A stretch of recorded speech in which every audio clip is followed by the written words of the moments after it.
not Sam Altman. He's leading the forefront of it. He sees what's going on, but you as just an average citizen, like, you don't really have a say in like what goes down. And what goes down. Interesting, because I feel like when I watched his interview, I didn't get that kind of attitude from him. Maybe you sat with him, right? So you saw like something completely different. Because I remember on the Stanford interview, he was talking about how like he's really encouraging people to like go and like chase it because it's out there. You know what I mean? Like I wonder if you felt any of that as well. Chase what? Like I think someone in the auditorium at Stanford asked him like, "What's your advice for someone trying to start startups?" He's like, "Just go do it. Like go get it. Like if you work hard, like you'll succeed." Yeah, I mean, I think I wasn't trying to say that he's disencouraging other people from doing it because they're so far ahead. Mm-hmm. It was more of the only thing he can think about is progress. So when his brain's so set on, the next 5 years, the next 10 years of AI, where it's going to be, he's not looking at right now. He doesn't really care what's going on right now. Like you see GPT-3, he was telling us, he's embarrassed. It's horrible. Like GPT-4, it's nothing special either. But like GPT-5, like what's coming next, 5 years down the road, that's what he's set on. And I think he's trying to encourage everybody to have the same mindset of like, if everybody is just, putting their work together, like really chasing all of these things, like enough things happen, like it'll just get further and further. I see. Because before you said that, like we as citizens don't have a say. So do you really mean that we don't have a say in terms of like I feel like for Sam Altman, he's got the success, and I feel like what success does to you, it kind of turns into this laser focus, like I just need more of it kind of attitude, right? Yeah. And then out the window goes morals and ethics and what it actually fundamentally means and how it's applied. So when you say that we don't have a say, do you think that the people who create these technologies have gained so much success from it that they're so laser focused on building more of it, like ChatGPT 5, ChatGPT 6, like this version sucks, like how can we make it better, without thinking about why do we want it to be better, like what are we going to use it for? Do you think that, does that part like scare you in terms of like there's, as we normal citizens who are like not integrated in that whole sphere, like who is really determining the moral, larger ethical questions around it?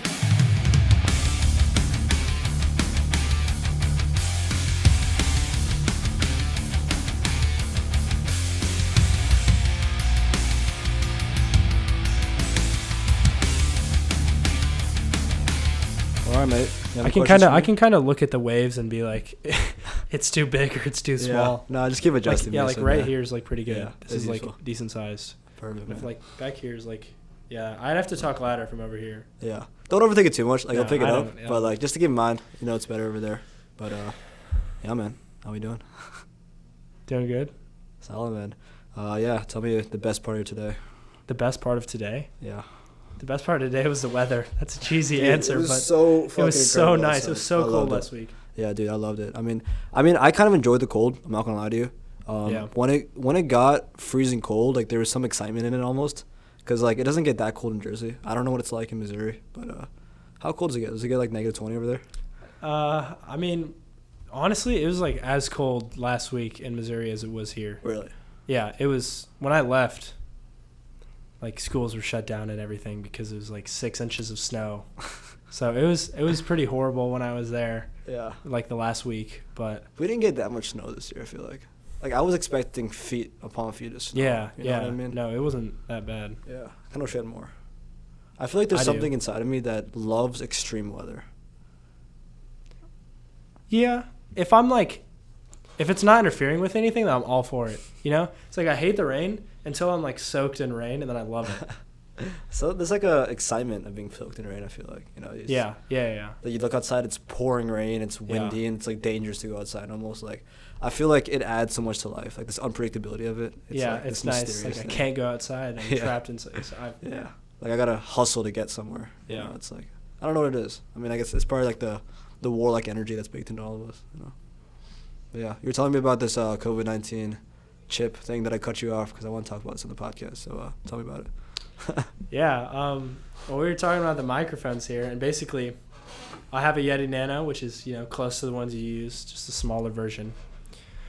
But basically, right when I got my PC, keyboard, mouse, microphone, all my setup, my gaming setup, when I was in the big 8th grade, there was a chip shortage throughout COVID, which apparently you didn't know about.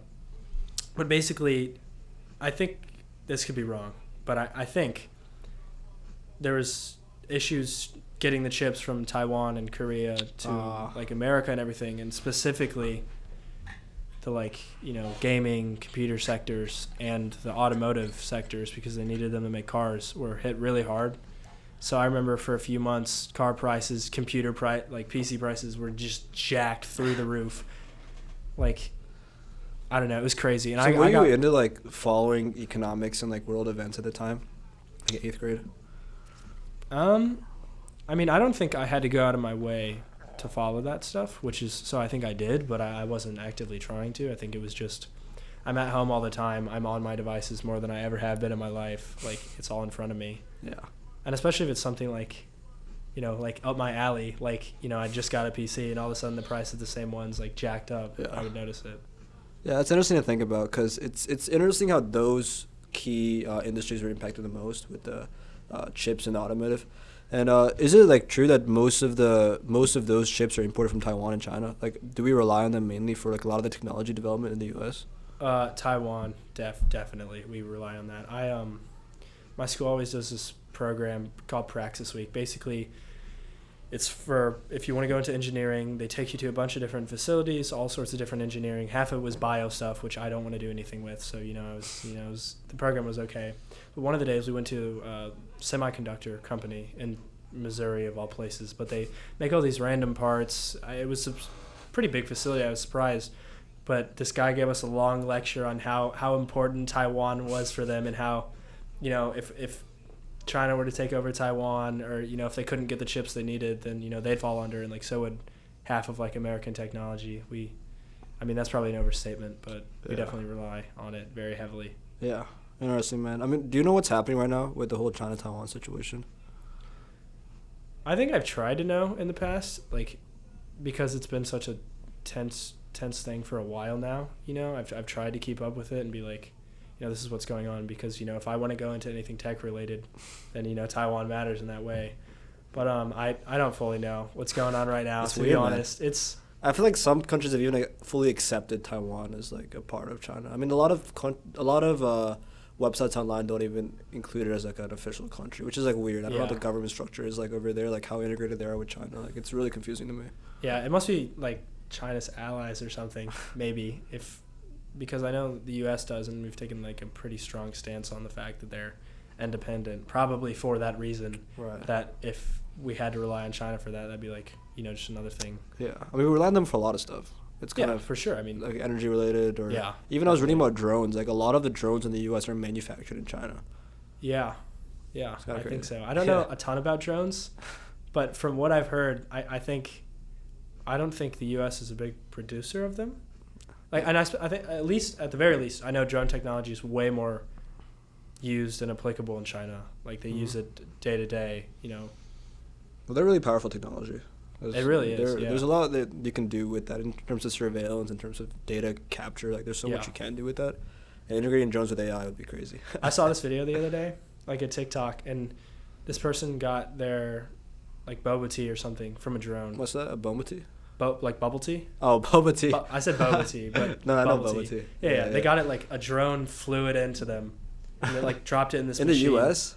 No, in China. Okay, yeah. I feel like that wouldn't be legal here. Oh, that'd be crazy here. Somebody'd shoot the drone down. If there's so many regulations on that. Yeah. I guess not in New Jersey, though.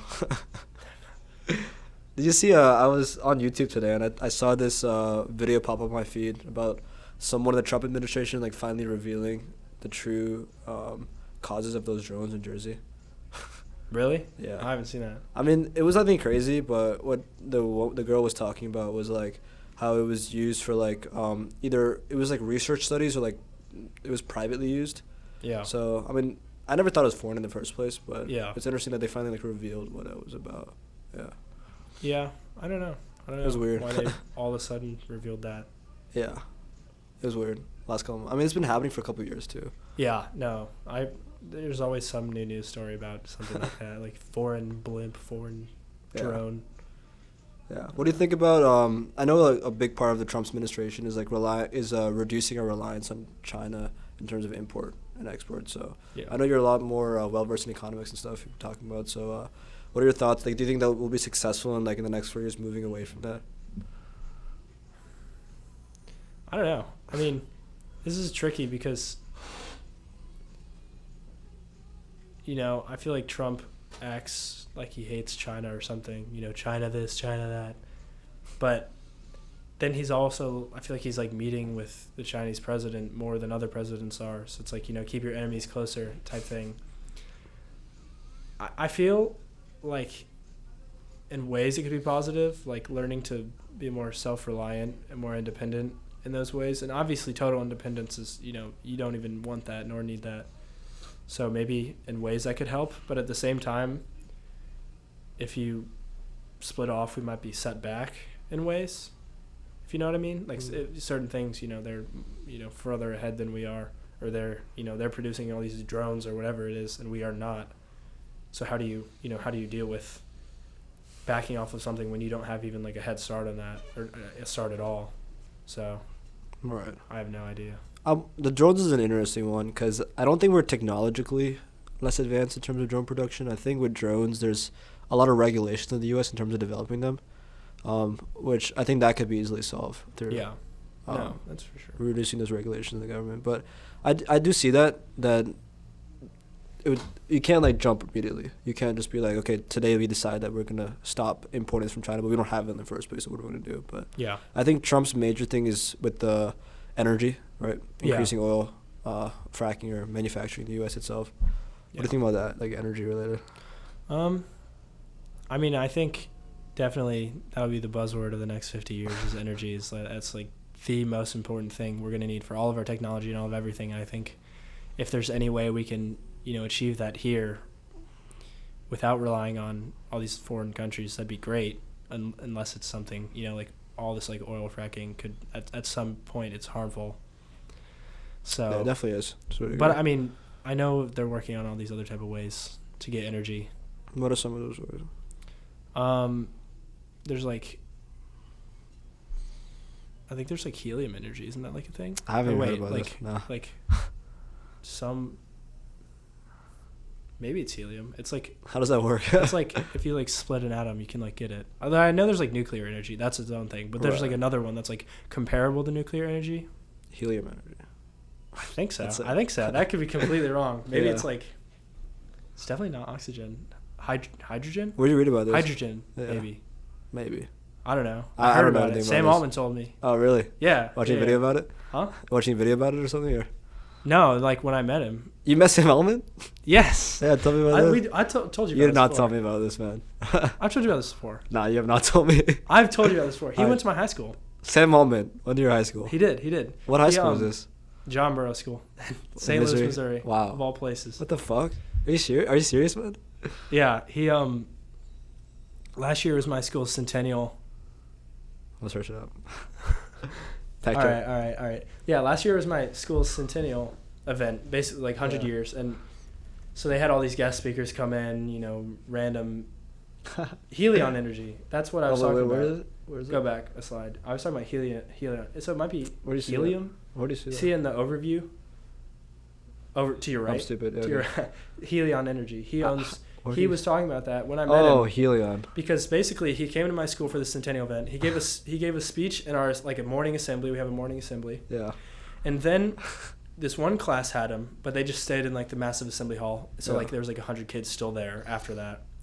And they were like, you know, got to ask some like, you know, philosophical questions for AI and whatever. But, you know, these, I don't know. But then he came to my computer science class. I had that right after that, AP Comp Sci. And there's eight kids and the teacher. So we had Sam Altman, 8 kids, a teacher, and then Sam Altman's ex-computer science teacher from high school, who he like says, you know, she got him interested in it and like pushed him to do it. No way.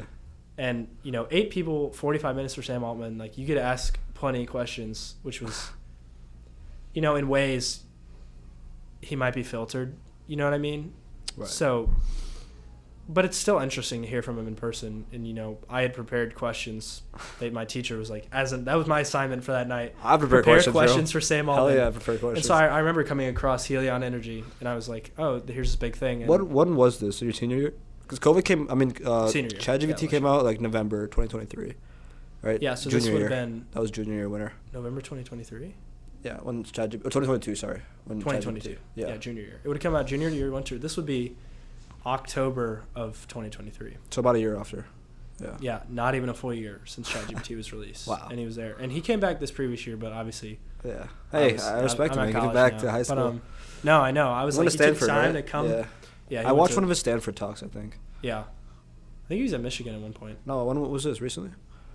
I just remember seeing That's it. crazy. I was like, oh, he's here. No way. That's great. Yeah. Give me an internship. I don't know. But yeah.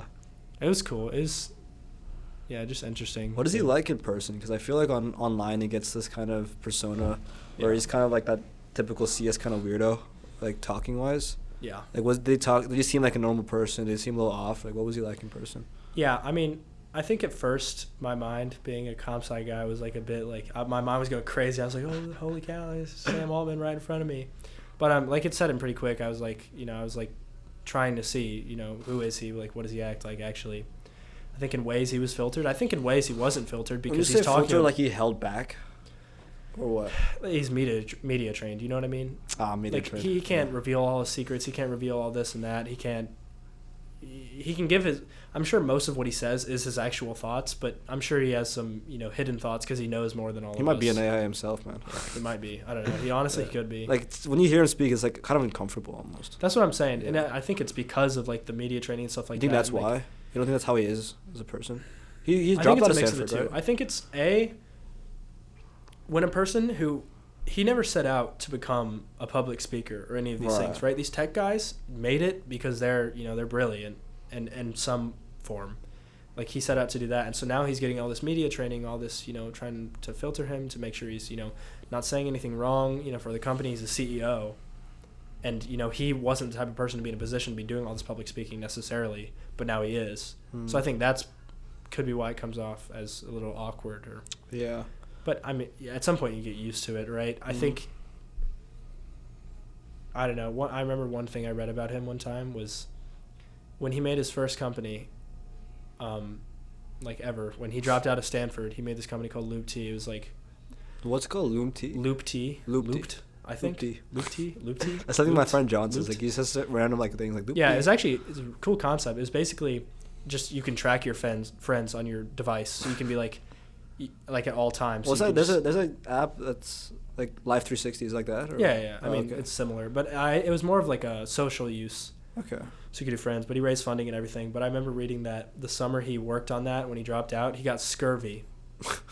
Which is, I'm like, that's like for pirates. Bro, yeah. So that's how locked in he was. Did you have like oranges or something to get rid of scurvy? Like, I don't know. I don't know how you get rid of that. But the point is, somebody who's going to get scurvy working on something so hard to build up this company. How the fuck do you get scurvy? That's what I'm saying. Like, just no hygiene at all because he was just locked in. Yeah, he definitely does for a not whole shower. Summer.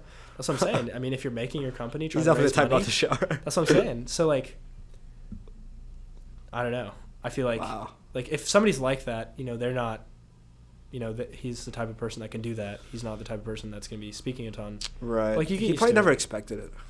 Yeah. No, especially with OpenAI. Because a lot of these companies become successful that you don't become that successful. Like, this is one of the biggest companies in the world. No. Yeah. No. You know and for sure. And what he did after, he might have had another thing or two, but after he did that, so he raised his first company.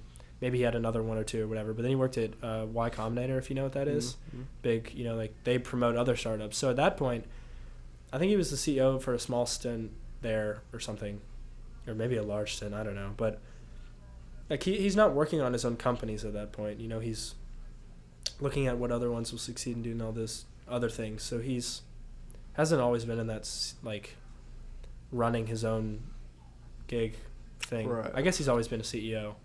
Yes. Interesting.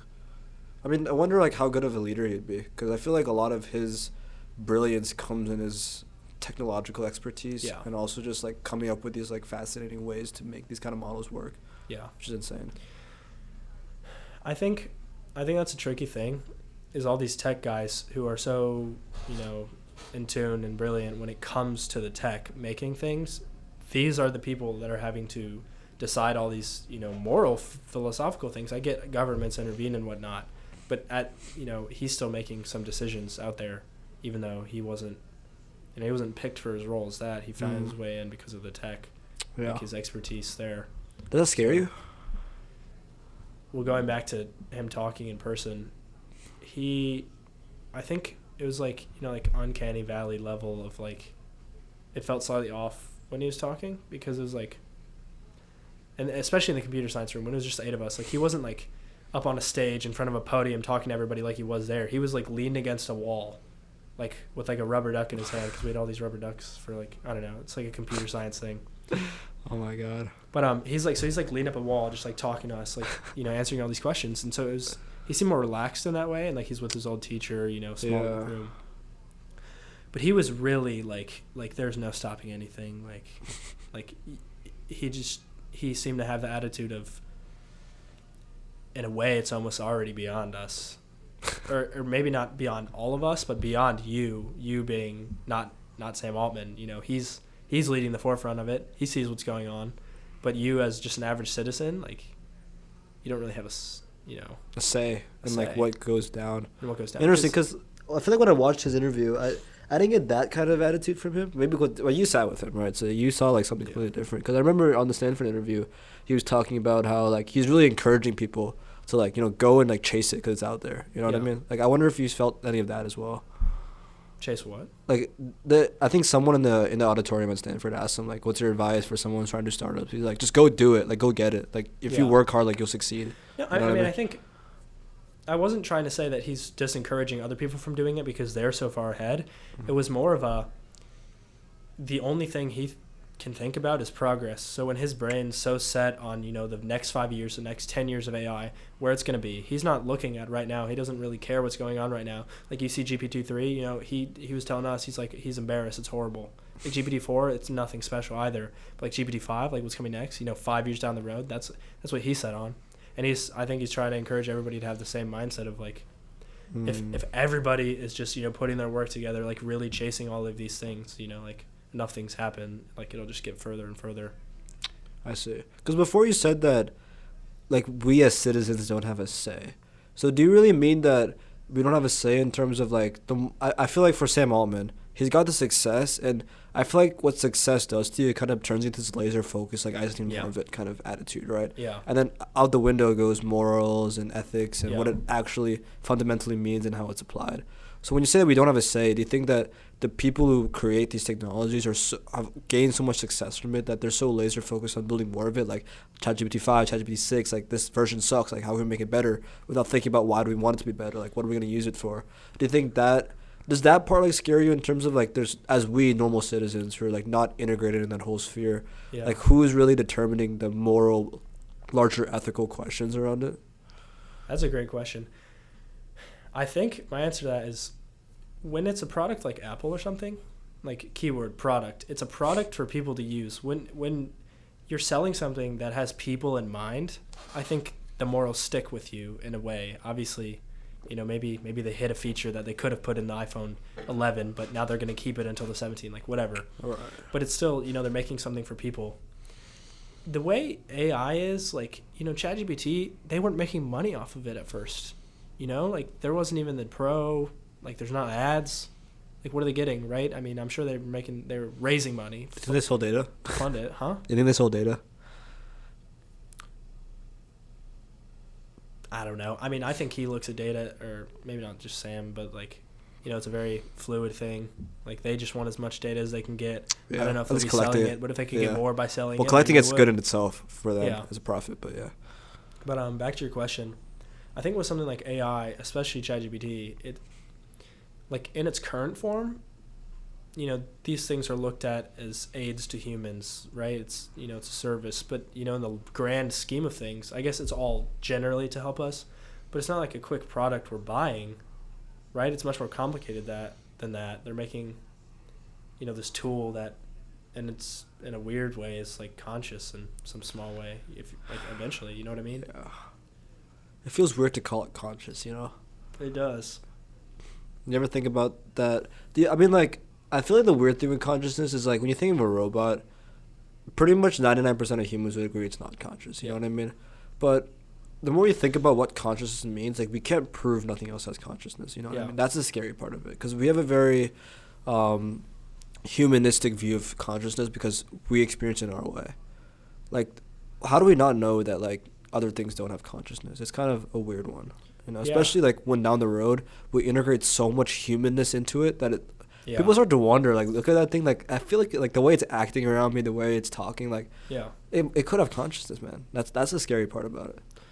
No, I mean, I think I told you there was all those, like, I forget what class it was called, like bioethics maybe at my high school. That they were the ones questioning him, like, after that, but still a large group of people. But you know, a lot of them got at, like, you know, what do you think it will be conscious when it'll be conscious? And I think I'm sure he had a fuller answer than I remember. But I think people it was still, in a that? way, it was like, you know, what's conscious? Like, how do we define that? That's a hard thing to define. Yeah. Right? I think, you know, like, my best definition, well, not like a full definition, is just like, you know, when it, I don't know, like, is it when it's fully human? Not like, obviously it doesn't have to be exactly human, but like, it's so like human that I don't even have a weird feeling about it. Or is it when it's hit the point where it's human in every way other than that weird feeling I have, and it's conscious then? But what if you get the weird feeling? I don't know. I mean, that's kind of scary. I don't want to think about that. Yeah. See? I mean, that brings me to a larger question, because I feel like everyone kind of has their own opinions about AI. Yeah. Some people are more scared than others. Some people are really scared. Some people are not scared at all. And you probably had your own kind of beliefs and reservations before you met Sam Altman. And then you meet Sam Altman and describe him as like a little bit awkward, a little bit media trained, but a little bit laser focused on success. And now you walk out of it with a new perspective on AI. So like, now that you've walked out of it, in general, like on the scale of, you don't have to give me like a binary answer, but more on the scale of like, I'm scared as fuck, we're going down, versus like nothing's gonna happen. Like, where do you kind of lie on this? I've thought about that. I think there's so many ways you could be scared. You know, even if I just look basically at, you know, I'm a college kid who wants a job eventually, what jobs aren't going to be, you know, replaced, or not fully replaced, but, you know, half taken by, you know, all this AI stuff. So obviously I could be scared. I think when I met him, I was a little energetic, so I definitely left feeling excited because, you know, he's just describing all these like amazing things it's gonna be able to do.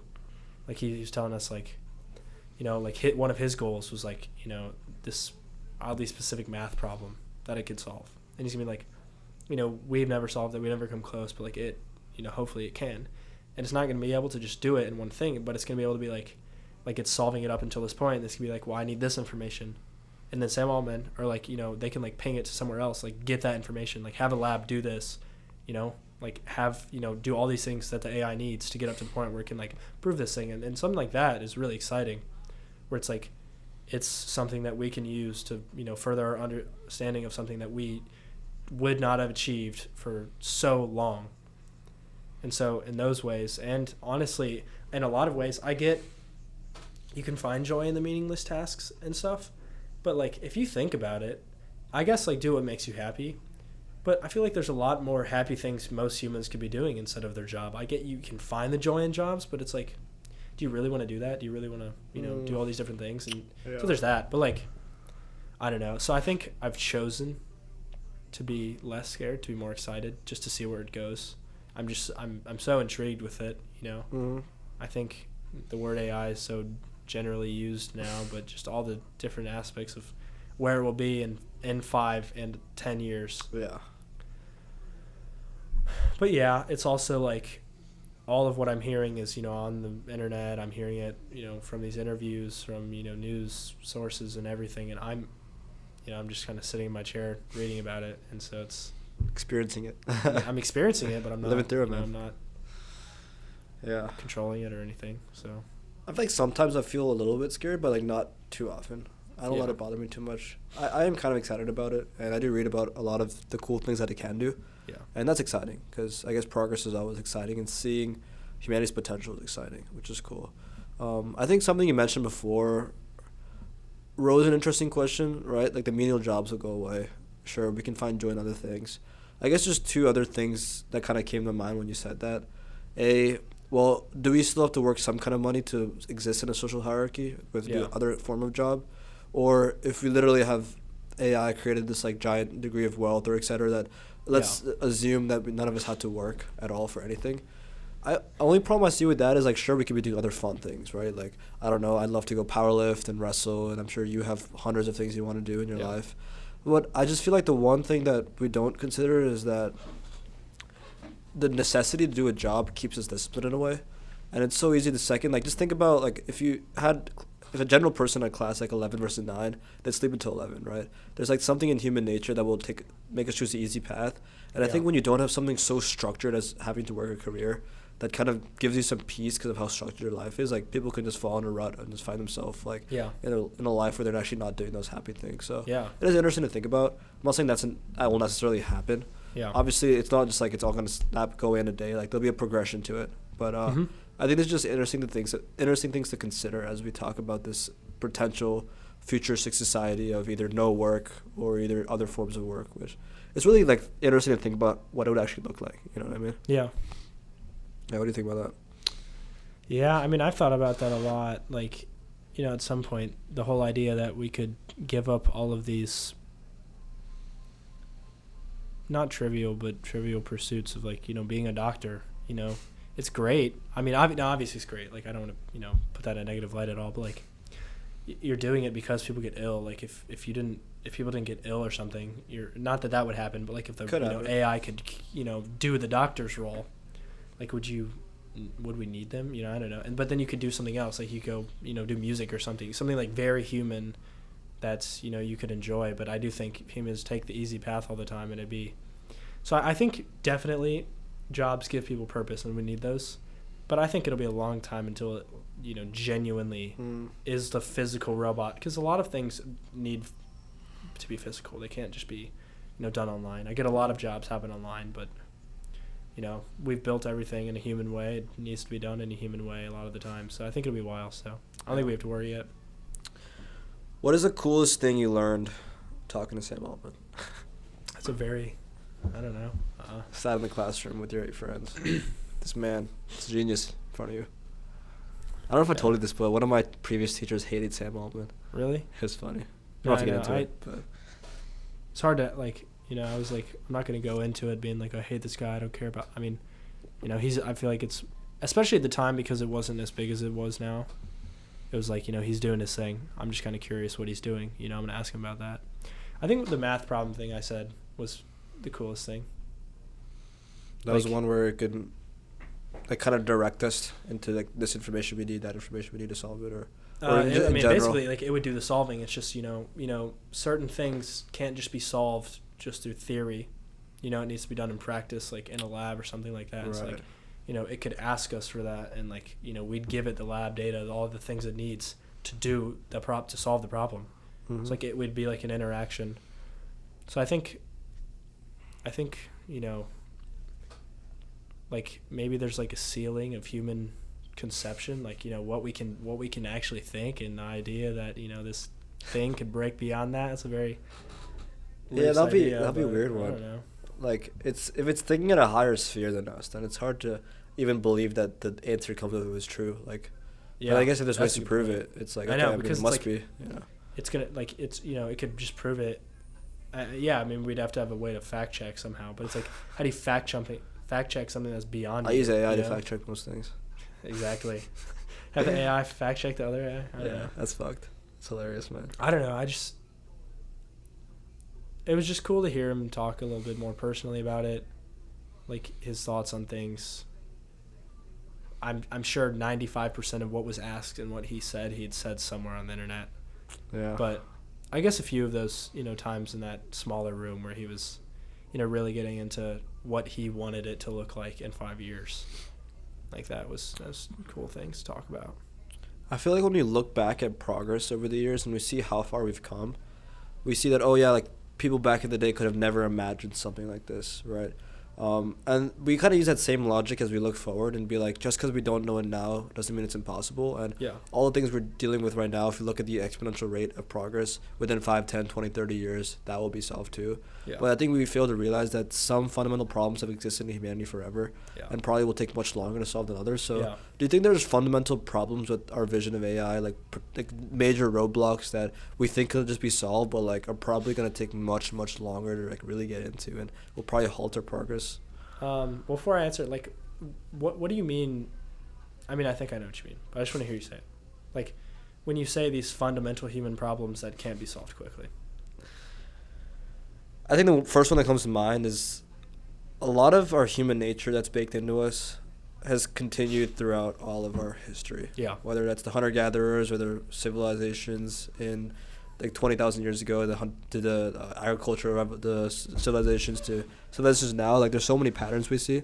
Yeah. And things that are so baked in human nature. Like I think you wrote about human greed has always been there. And yeah. There's all these aspects that are still inside of us that in times we can almost look at our actions and still feel like the monkeys in the woods. Yeah, no, for sure. I think that's what I knew you were saying. I just wanted to have more concrete ideas to go off of. I think in a way, technology just speeds up all of those issues. Like it makes all of them way more prevalent, way faster, right? Some of these human greed issues weren't an issue when, there's just villages of people way spread out. I get like, there's a king, there's a this, there's a that. But like it's way smaller, it's more contained in a way. Like between the areas, like the hierarchy wasn't as large as it is now, like those, like the richest people on earth versus like the poorest people on earth. It's like, I don't know, maybe a bigger gap. I don't know if it is now because like kings were pretty rich or whatever back in the day. But I do think, regulating AI is going to be the issue with like that's when human nature meets AI is the regulation of it, how we're going to regulate it, and as it gets way better, way faster, we're going to have to learn how to regulate things a lot faster, and we're going to have to be able to regulate things without any experience on it, right? It's not we've seen the previous 30 years of how this technology has affected this week and blah blah blah blah blah. Like it's going to be they just release this new model next year, they're going to release a new one next year. Like we're going to have to adjust every single time. So it's I think because human nature is such a persistent thing, right? Human greed, human, desires, have persisted forever. Yeah. And as this stuff speeds up every single year, like we're going to have to come to terms with some of those issues a lot faster. Yeah. I think. Maybe. Yeah. It's interesting to think about. Like, we're still the same monkeys in the woods, but we look around and we just have all this fancy shit around us. We're like, that's cool. Fancy monkeys. And we'd still go to war with each other and punch each other in the face and get mad and passive aggressive with each other and all these like petty things that in the big, large discussions of human progress, it almost seems petty.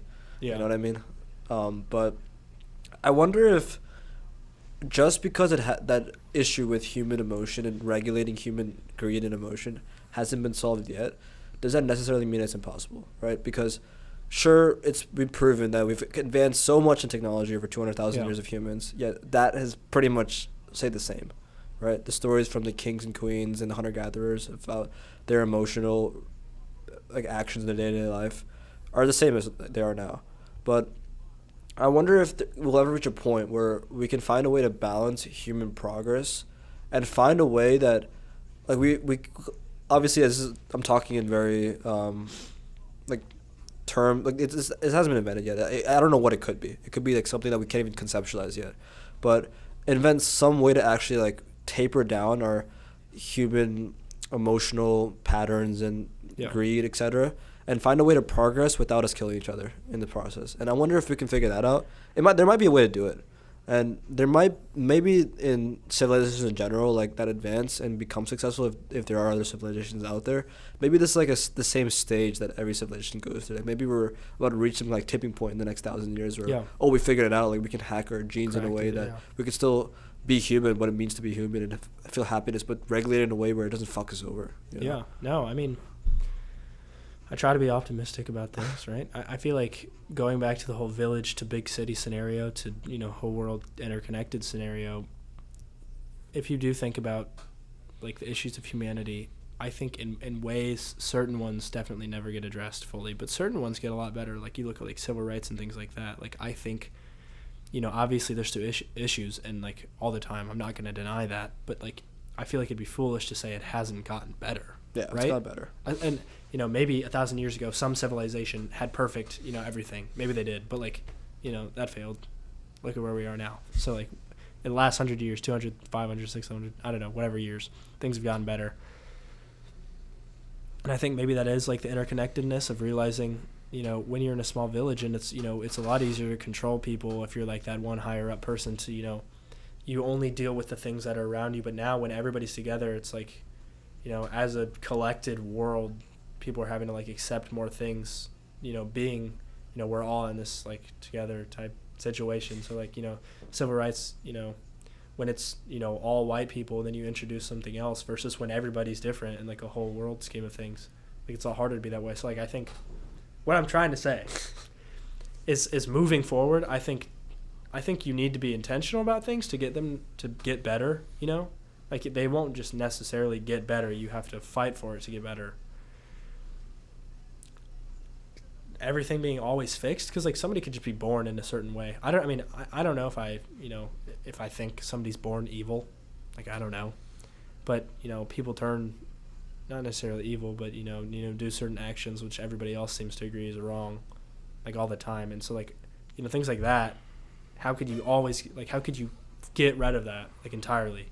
I feel like it takes so long to just entirely erase all bad human behaviors. You wouldn't be able to do that completely. Yeah, but like you'd be tapering in a way where it doesn't fuck us, yeah. You know? Okay, yeah. So like taper it off maybe in a long time. Which obviously like we talk about this, but it makes no physical sense when we think about it. No, it makes zero sense. This is such a weird conversation. Yeah, like really talking in theory, your hypotheticals. Human issue. Yeah. Future theory. And I was thinking about this scenario where, I mean, I do think there's alien civilizations out there. I do think there's alien civilizations out there. And I was thinking, like, let's say we discovered one that's not too far. I mean, obviously not galaxy-wise, but close enough where we can detect them. Maybe it's still, like, hundreds of light years away or whatever, but maybe it's, like, close enough at the scale of things. Like, we find some detection that there's one nearby.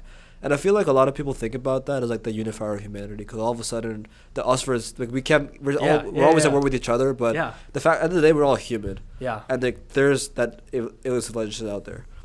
And I thought about that for a while, and I always thought that would be the unifier of humanity, but now that I really think about it, I kind of disagree with it, because... Really?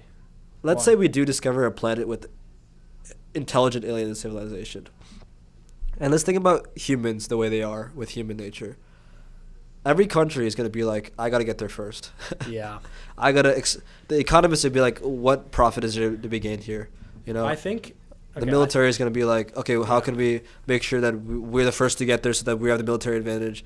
And then humans are going to be fucking each other over again. They're going to fuck up with getting to the alien civilization, do something wrong, and the alien civilization is going to come and kill all of us because of human nature at the end of the day. I think, if you didn't say the whole alien unifier thing, I was going to.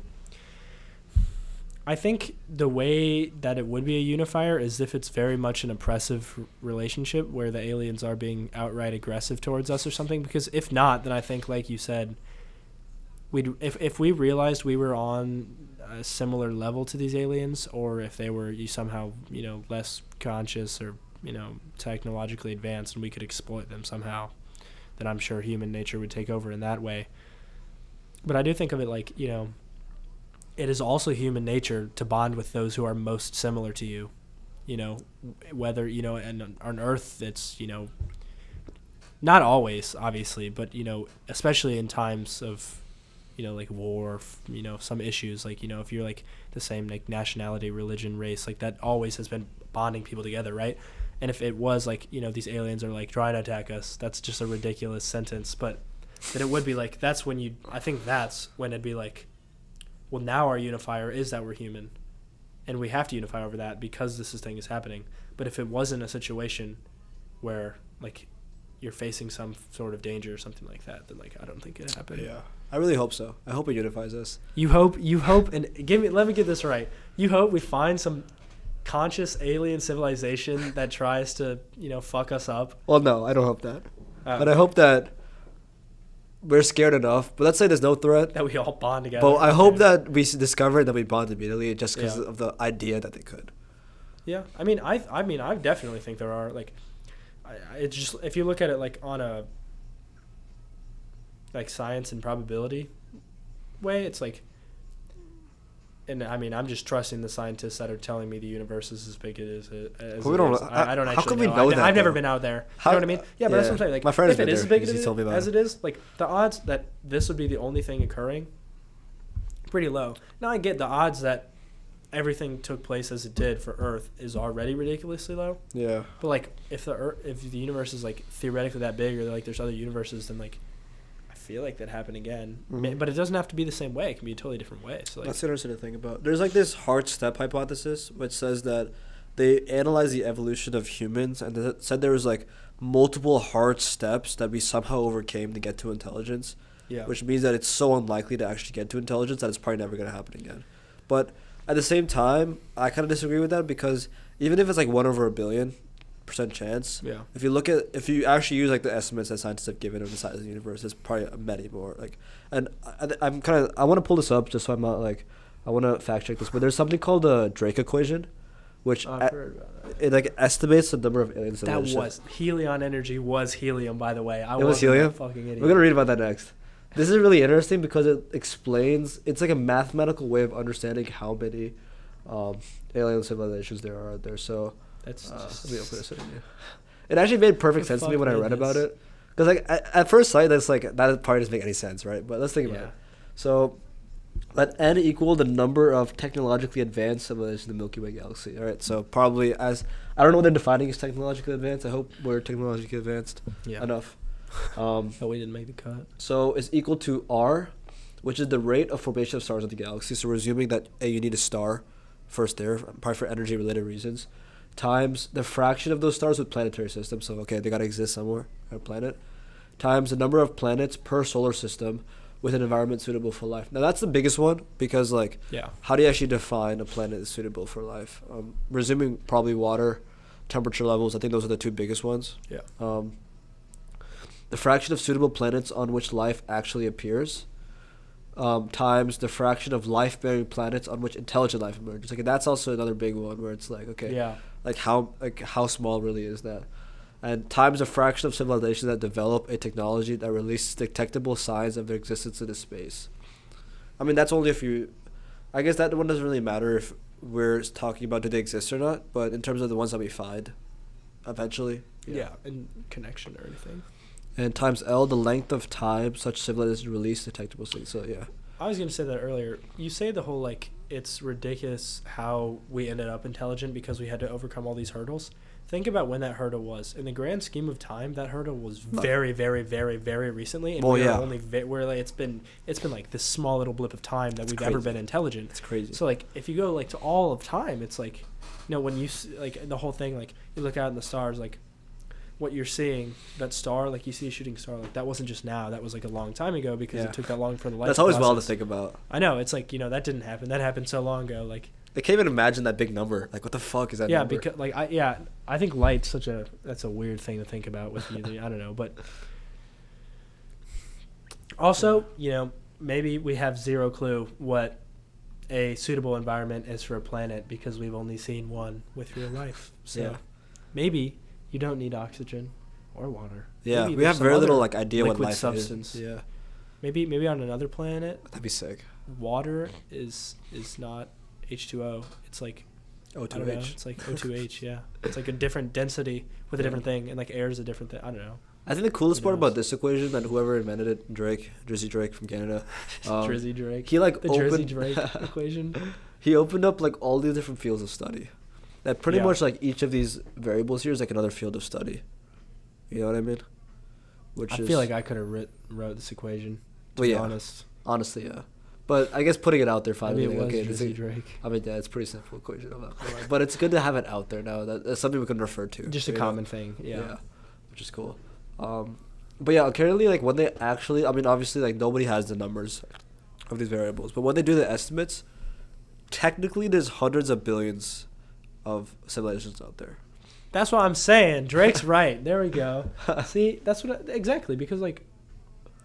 Well, I don't want to say exactly, but like I feel like it makes sense. I feel like based on the size and time and everything, maybe not all of those things are hit. The window of opportunity to actually hit somebody. Maybe we'll get a signal in 50,000 years that was actually from 2 million years ago. Yeah. I don't know. So like, and they're gone now. I guess the idea of physically connecting on the same timeline would be insane. That'd be insane.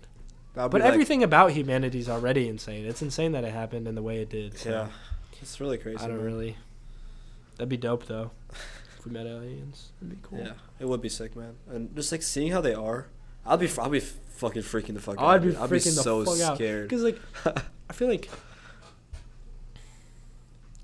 I don't know how it works as a baby. Like when you're born and you first experience everything, there's some like human intuition that tells you what is a human and what it's not a human. Like, Yeah. if you were like some caveman, right, who hadn't seen the full world, and you saw like a fish, and you'd never seen a fish before, it's like, what the fuck is that? You know, like it has gills and shit. Like it breathes different than you, and like there's all these things, and like especially like in the past, like a million years ago or something, right? Like all these things are like way different than us and how they function. Like at the very, very base of it all, obviously the world works the same way, so it had to have. But like, you know, things change. So I don't know. So I feel like, yeah, that'd be freaky. That'd be really freaky because it'd be so far beyond my comprehension. Yeah. Or maybe it wouldn't. I don't know. I mean, another thing to think about is like how long do these civilizations last for? Because yeah, I mean, we don't know if it's common for civilizations to die, but I think we can historically look at history of Earth and humanity, really, not Earth, but how civilizations that were going really well have fallen, you know? And it's probably true for most civilizations that they will eventually fall. So we might get a signal from somewhere that's been going for like 250,000 light years, and they're already dead by the time it gets to us. Yeah, that's what I was saying. Like it takes so long that, you know, maybe they sent it 50,000 years ago, and it's you know, it's on its way or whatever. And those numbers are so big that it's hard to even like think about it. Yeah, I mean, you look at like an Earth timeline. We've been here for such a small amount of time. Yeah. I say we, like I'm all of humanity. You are. I am. Thank you. Yeah. Man, what do you think about evolution? Like, I think evolution is cool. I think I believe it for most part, but at the same time, I don't believe it fully. As in, you believe? the part I believe everything about it except for the part that explains everything about how we came here. I don't think it can explain fundamental things like the origin of a cell and how we got from singular cells to like multicellular organisms. I think there's some steps in evolution that don't make sense to me. I mean, I think it's all probability, and every single step from where we are now, you go back, decreases in probability that it's right? Like, you know, the fact that we went from here to like, you know, I don't know, like the monkey people, like... That makes sense to me. You know what I mean? Like, because that's more recent. Single cell to multi-cell? How does like, that when happen? I learned about it, Loki made sense. Explain how that I don't know. Don't ask me to explain it. This is like 9th grade biology, but I feel like it made sense. Like, it was just like I think it's like you know, something happens enough, like it evolves, you know? Maybe this is me just being, you know, fed this information. But yeah. But evolution is not just I do agree, like very much the start of everything is confusing. The origin of life. The origin of life is confusing. Yeah. But then you see you see certain things out here that make it make sense. Like you see single-celled organisms that are still a thing, and it begins to make sense how if they're still like if that's how it all started, then they'd still be here in some form or another because of their like small shape and shit like that. So like I feel like some of that makes sense. Like there's like all of the traces that's what happened we can find, you know, like that's how we know. Is because we found the examples and the traces and the things that prove it. And historical evidence. Yeah. But there's no historical evidence for cell to multicellular. There's zero for that. Are you sure? Yeah. Google right here. Google, yeah. Yeah, that's what I'm saying. Google single to multi-cell historical evidence. Cardio, Party City. Evidence of Jesus. Historical evidence of... that's a whole different question. Should I say evolution from single to multicellular organism? Sure. Or it's been like 5 years since I've done anything about this, so I couldn't tell you, but they had to have known. Well, we got AI. Historical evidence suggests that the transition from single-cell to multicellular organisms likely occurred 2 billion years ago, with fossil evidence like Europania spiralis, a coil-shaped organism, being considered one of the earliest examples of multicellular... What is this, like a worm? This is all just horrible description. Like, even the fucking NASA thing just says, with the first multicellular animals not appearing. What the fuck is a multicellular animal? You mean like an actual animal? That's not what we're talking about. Dude, this is crazy. Like, of course an animal is multicellular. Dude, you're telling me they have fossil records of this piece of shit? This is bullshit. Like, are you serious, bro? Like, that's cap. I don't believe it. What do you mean? That's all fossils. Oh yeah, that's kind of cool. That's you know how you can just go in a river and pick up rocks and they have all these fossils on them? What is this? It's a proterozoic. Prokaryote? I don't know. What are they called? Oh yeah. Prokaryote? Dude, it's been so long. Dude, this thing is like eukaryote, prokaryote. Okay, wait. It's half a meter long.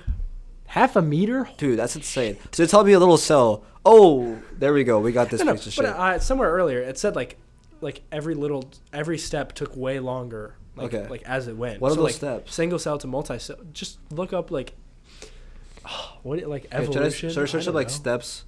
Steps of evolution. Steps from single cell to this thing. Should I do that? Sure. 2 giant steps. Okay, the transition from a single-celled to complex organism is considered one of the earliest multicellular life forms, likely involved several key steps. Formation of colonial structures where cells stick together. Okay, I can see that makes happening. sense. So it's like, imagine if you have one cell, and then obviously, if enough years pass, somehow all these cells start getting together. Okay. Like, it's like random shit happens, you know? Yeah. Like, if enough, like, things happen. And then, at some point, you know, they learn to work together, you know? Oh, like, they just happen to learn? Bang. That doesn't make sense to me. Yeah, no, I mean, I understand the confusion. Like, I'm just, all this, like, what I'm repeating is just, like, what I've been fed. But, like I don't have any evidence. Yeah. I'm just going to kind of trust it, I guess, but... The way I think about it, okay, evolution, I think is incredible. I think it makes a lot of sense, and it changed the whole way we look at the world. It makes sense that, okay, if you have, like, a squirrel is a certain shade of color because it has a mutation, or it has a genetics, it has genes that control what color the squirrel is. It happens to have a mutation over, I don't know, millions and millions or hundreds of thousands of years that will change the color of the squirrel's fur.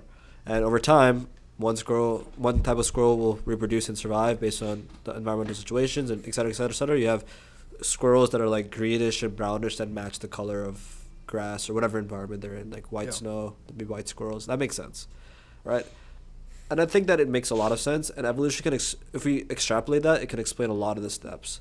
But I think because evolution of life is so unknown, I think humans always like to have a reason behind things.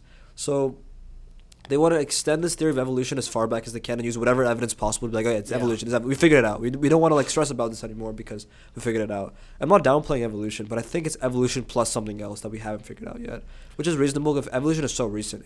We just came up with it in the 1900s. And I think we're so quick to be like we've closed that chapter, when there are these big questions that exist that we can kind of twist and turn it to be like evolution is the reason. Yeah, like hundreds of millions of years, they'll just learn to communicate with each other. I think that, yes, it can explain a lot of things, but I just think that there's things we haven't discovered yet that will fill in the missing pieces, you know, and I think it's evolution plus something else. Yeah, I mean, I feel like there's definitely a need for human comfort. People need to feel like they know everything. Yeah. Like they understand things. I'd feel uncomfortable if I had, no idea about evolution at all. Like if I was just like, how the hell am I here? I don't know. But like there's certain people that feel comfortable, and then there's a certain people that have enough comfort in what they do know that they can feel uncomfortable about something and go chase it, right? Like before people had ever seen the Americas and shit, like it's they were perfectly comfortable just telling themselves the end of the world was just over there. Like that's what they were just fed. That's what they believed. What era? The Americas? I don't know. Like when they found the Americas, like discovered them, like 1400s. Columbus, other people, I'm sure, like those Norwegians did, like way before or whatever, but or like when Darwin went over, it's like most other people didn't give a shit. They were comfortable not knowing. They didn't really care. But there's always gonna be like the few people that do, like for every little part of it, care enough to be like stuff. They just want to know, because they're okay not knowing. They're okay being uncomfortable. Yeah, there's definitely that spirit in most humans. I mean, probably not all in the same direction. Yeah, no, that's not in different directions. Yeah. Like, you all have your different things. That's cool, though. It's cool. I feel like curiosity in humans is really cool. Like, we all, like, care deeply about something, and it's so random what we care about. No, I know. You try to, with all this AI talk, it's like, what's the most human things? Yeah. Like, how could I tell an AI is not human? Yeah, it's hard. Like, what's the very most human things? Like, I don't know. When you talk about the ethics of AI... we've talked about this like as a general concept that like we have no one to kind of decide. But when you think about AI development, what kind of regulations do you think we should have on AI development? Like, how do we integrate ethics into this whole conversation?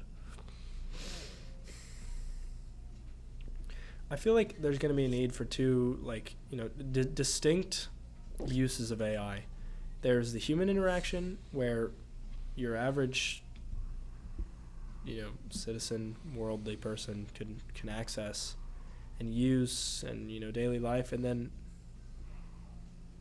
you got it. You can see the red line on here, right? Yeah. I can't just keep an eye on it. Oh, Tell you no, first. the red light's on. Red light should always be on. Yeah, it is on. But I got can that see one. that's on. Yeah. Anyways. I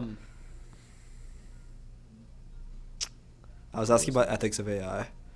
And, wait. Yeah, no. Yeah. Okay, it should be like, there's like the human shit, like that everybody Yeah. deals with, and then there's the people in the lab that can deal with shit. And the people in the lab are gonna make stuff that goes way faster than humans can like probably comprehend. But we learn to adapt. So like at some degree, you don't comprehend it, but you can accept it. But that's gonna be hard to regulate. Like I said earlier. The lab stuff. Because like, not like you know, they could make GPT fucking 1500 like tomorrow. And like, how would you regulate that? That's so beyond the scope of everything. Like, and it's gonna get faster and faster and faster. You're gonna have to regulate more and more and more often and more often. And so what I'm saying is like, there needs to be a distinction between, here's the actual power of AI. We're gonna use this on like science, research, these things that are very human progress and like, you know, a positive, you know, medical related things. And doctors, you know, researchers, people in labs can use that. But you don't want to unload all of this shit on just a normal person who doesn't need all of this, you know. Give them the new AI every year, and that stuff you can regulate, right? The stuff that everybody's getting, the stuff that we're all able to use, like ChatGPT, you can regulate that because we're all using it. But like, you know, like you said, at some point, you know, this stuff's going to get faster and faster, and I think, you know, trying to keep pace with the rate at which AI will progress with our ethics, like with our legal system, is going to be really shitty. That'll be really hard to do. Yeah. So I think, you know, I mean, I just had that thought that, you know, you're going to have to, you know, form a distinction of, you know, what stuff can be regulated and what stuff can't. Stuff that's being used that they're trying to get better and better at all the time, it's going to be hard to regulate. But, you know, maybe you can regulate what your average Joe can access or something. In a way that, you know, not to limit people, but protect, I guess. Because it'd be so hard to regulate and deal with all that. I think that's such a slippery slope. Cause no, I know. I think regulation of anything is always such a slippery slope. Yeah. And I think when you talk about like a free market capitalistic world, in an ideal like free market capitalistic world, there's like zero regulation, right? I think in general, people will agree upon that the role of the government is like protect the borders and protect private property rights. But at the end of the day, capitalism allows private industry to kind of do what they want. For the most part, obviously, there's some regulations we place that could endanger citizens, et cetera, but for the most part, the market kind of decides for itself. And the second you put regulation on something, it's like, okay, who's deciding? You know? The second you set a precedent that, okay, I think COVID was a good example, right? With administration, they want to prevent misinformation, which as a complete government interest, which totally makes sense. You don't want to prevent misinformation, definitely in a time of a crisis. Yeah. In general, even in a free market capitalistic world, like a government can do that, and the U.S. has done that many times in the past to prevent that because propaganda. I think in Ukraine there was so much disinformation from Russia in Ukraine that was like affecting the Ukrainian citizens. So in general, I think that the government has a right to limit misinformation. But the second you have like a government body that can decide what do we define as misinformation, then second you set as a president, and the second you get normal people accepting of that and comfortable with it, then they can kind of use that in their power to flag anything as misinformation. Like I don't know if I told you, but one of my clips got taken off of YouTube because it was misinformation. Yeah, you didn't tell me that. I mean, that's probably like an algorithm thing. Yeah. Right? Like, but it's funny because it's about the COVID-19 vaccine. And I had one of my friends on the podcast, and we were just kind of talking, and we talk about politics, and he was talking about how his mother works in the drug industry, and how she's actually been involved with a lot of the organizations that are helping to develop the vaccine and administer the vaccine. And what you see from the inside is that there have been a lot of like random administrating of this vaccine and a lot of like evidence that it's not been effective. And despite that, they want to I'm not saying that the decisions made by the government were completely wrong, but the fact that we can't even speak about it, the fact that online anything that condemns a vaccine is immediately taken down, which I've even seen that happen on my own channel now. Yeah. It makes you wonder, like, let's say the vaccine isn't effective, how are we going to know if no one's talking about it? And that's where free speech comes into question. And I think that's the problem with, like, okay, now we're regulating AI, is in the example you gave. And I think we should, because this, in terms of, I think there's two parts of AI that have to be regulated. First, the development of it, but also how it's being used and implemented.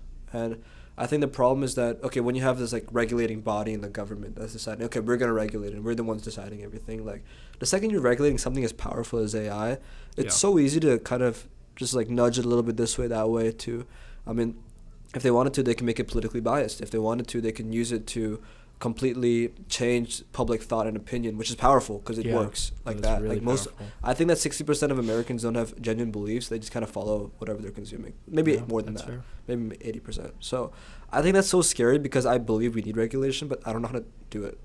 I mean, and the tricky deal with that is, these are companies that's the thing. The most powerful people out there who make the most, the government affects my life in a lot of ways.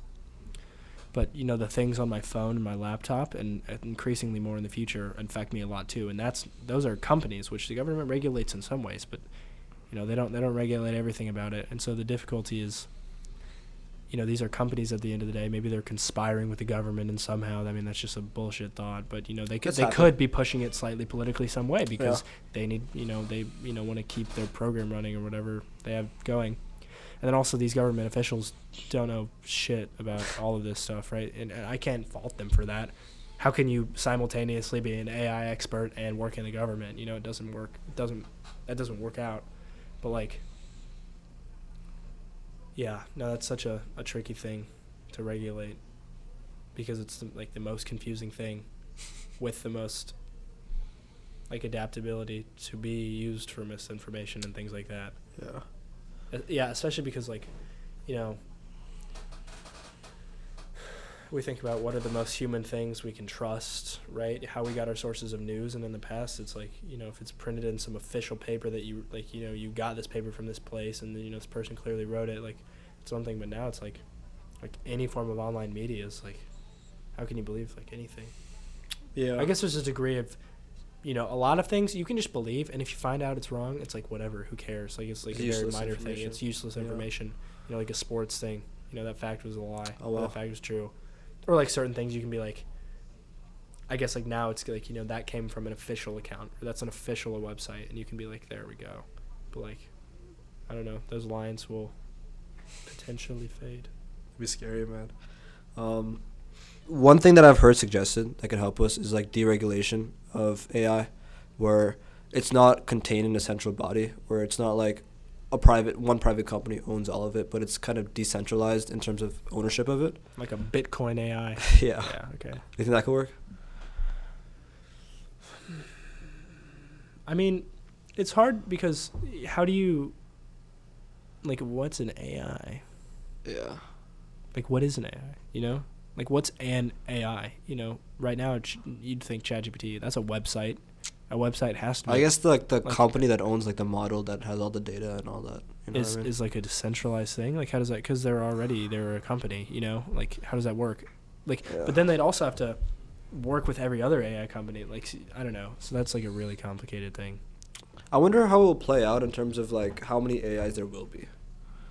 Will it be something that... Have you heard about DeepSeek? No, tell me about it. You haven't heard about DeepSeek? No. This is all, look it up. DeepSeek? Okay. Basically, this Chinese AI company with, $20 million in funding... This DeepSeek? Is, theoretically, the whole idea is that it's everybody saying, go to the CNN article or something like that. I don't know. I don't know if I fully trust CNN, but just to get some random-ass facts. I see what David got to say. Stunning capability. Look at that. Yeah. DeepSeek, a 1-year-old startup, revealed a stunning capability last week. It presented a ChatGPT-like AI model called R1, which has all the familiar abilities, operating at a fraction of the cost of OpenAI's Google or Meta's popular AI models. The company said it had just spent $5.6 million in computing power for its base model. That's not a lot, is it? Huh? Is that a lot? 5.6 million? In terms of how much does it cost to even develop these things? Billions. Yeah, so that's nothing. No, that's zero. That's literally, that is pocket change. Sam Altman spent that on a car or something, or a house. Right, so spent $5.6 million on computing power for its base model. Oh yeah, that's right here. Compared with the hundreds of billions of dollars. The thing with I suck with big numbers, dude. Yeah. No, big numbers are hard. With the hundreds of millions or billions of dollars U.S. companies spending it. So what are they doing differently? That's the point. That's the point. Is the way Sam Altman sold me on it. He's telling us they have a building, buildings that are the entire building, 3-story building, every single room in the whole building, like floor to ceiling, just GPUs, just buildings of just GPUs. Well, you feel like Google's doing that it's kind like, of stuff, it's like right? you walk in, it's like a fucking like sauna. It's like Google have like those giant quantum computing centers. And they have these massive things, and that's the point. Is it's like, how did this $5 million startup, and I mean, I don't know what it's gonna make of it. It's just something I've been seeing recently. It's been on the news.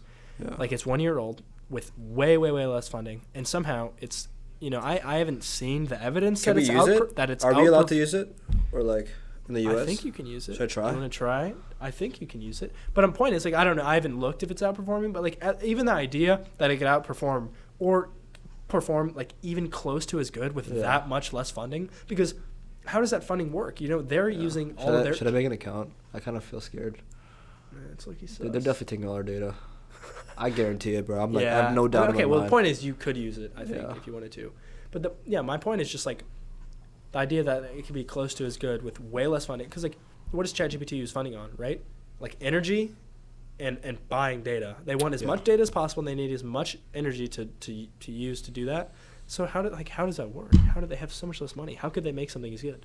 How could they make anything nearly as good? The whole way ChatGPT works is it has all this data and all this money and energy to run it. Mm-hmm. So like, there's things like that. I just thought it was interesting. I forgot where we started this from. I don't know. We've been talking about AI for hours. That's interesting. But well, I think the data stuff is interesting because I mean, I feel like all these countries and companies are just collecting, and they don't know what they can do with it yet. But like when they figure out something they can do, like, that shit's powerful, man. I mean, in AI, it feeds off of data. It's life source. What do you think about the TikTok ban? About what TikTok? The TikTok ban. Oh, the TikTok ban? Oh my God. It's been banned in India for a long time now. I remember like hearing about really? that. Like, I didn't know that. They banned it in India like earlier. Or I heard about that, but I wasn't I didn't look into it. There's a lot more tension between India and China, so there's. Yeah, that makes sense, in a way. They're definitely taking our data, neighbors. Like, I have no doubt in my mind. I mean, it's a bit. At first it was like the U.S. is genuinely worried about China. If you hear like the government officials talk about it, like I don't know. I don't want to guess. Like House people, I don't know if it was them or not. Like who voted on it, but they talk about it and they're like, it's a serious national security. There's like clips of that I could probably find something on YouTube. Yeah, like national security. I don't know. They're just saying it's a real threat, right? For national security, it's a data threat to China. TikTok. But it had been one fucking day and it's already back up. In the message, I have a screenshot of the message because like it went down. And I was like, oh, look at this message. And the next day it comes back on. It's like thank you to President Trump for working with us on this. What? The TikTok CEO, the CEO of TikTok was either at his inauguration. He's Chinese, right? Is it still Chinese owned? I don't know if he's Chinese. That's a whole different issue. I don't know if he's Chinese or if he's like Singaporean or like. Okay, I don't know. He's Singaporean. Chinese. I just said that. It's just that's a Chinese name. I'm sorry. Yeah, Singaporean. It's a Chinese company, but the CEO's not even Chinese. So it's like, why? I don't know. Point is, does he live in China? Okay. But the point is like, and that guy was at either the inauguration for Trump or the night before, like whatever that was. So the point is, it's like all these people are like, like they could be conspiring. I don't know why TikTok got banned. Maybe Trump was like, fuck it, let's ban it, bring it back the next day. I'm going to promise you legal, like I'll promise that, because like the whole idea was like, like all the data companies weren't allowed to let you connect to it. It's not like it just disappeared, right? And he's going to Trump's going to be like, like I promise like you can't get in trouble, blah, blah, blah, something like that. I don't actually know. Like maybe this was just a whole thing to get people to like him or something like that. Like I don't know. Yeah, it could be. I'm not gonna like guess everything. I don't know all the details. Obviously, from what I've heard legally, it wasn't anything related to that. But maybe Trump realized the related situation. To data, you mean? It wasn't legally related to data. The ban. No. I think like why it got banned was like a security threat data thing. But I'm saying why it's so random to do it now. It got back and got brought back and like under the whole thing was so random. Like in under a day. Yeah. And I think maybe it's because Trump was just like, he realized and he's just like, you know what? Like if I can bring this back, like clearly people are pissed off. Like I'll just bring this back, like for the American citizens. Bring TikTok back. Everybody's like fuck it, we go. Like Trump about TikTok back. So I don't. Yeah. I don't know. I see that. I mean, that makes sense. I just have just random thoughts on that. I don't actually know. Yeah. I wonder if we can like search up like why was TikTok banned? Like, what is?